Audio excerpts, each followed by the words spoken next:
The bus was gone, and so were most of the customers. Zoe placed her cleaning cloth on the bar. "I'm finished, Jules." "Thanks for your help," she said. "I'll see you at the parade?" Zoe nodded. "I'll look for a woman smoking a cigar." "I'll be in a fedora," said Duncan. "And I'll be in a felt cap," added Max. "See you tomorrow, guys."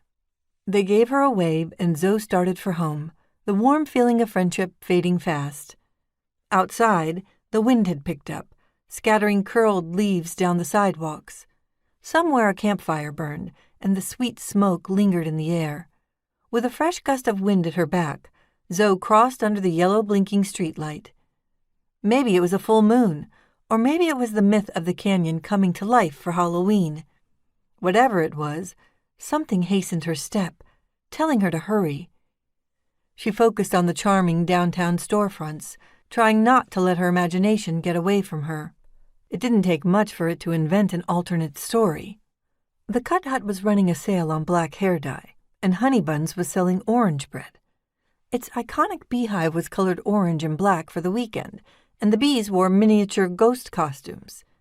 Spirit Canyon's bookstore, The Cracked Spine, was decorated like a haunted house. The windows were flecked with black paint, cobwebs netting the corners. Inside, books were stacked into a staircase that led to the ceiling, and a skeleton read Bag of Bones while lounging in a rickety coffin. Poppin' Shop, the gourmet popcorn store, was small, but not to be outdone by the larger stores. It had the longest string of gold, orange, and brown popcorn she'd ever seen. It festooned the store in beautiful autumn colors. As cute as the decorations were, Zoe didn't relax until she came upon her own block. The night had grown cold, and she was glad to be home. In a few minutes, she would be tucked inside her warm bed with a book and maybe even her cat. Nothing sounded better. She noticed a life-sized witch propped up near the bales of hay on the sidewalk.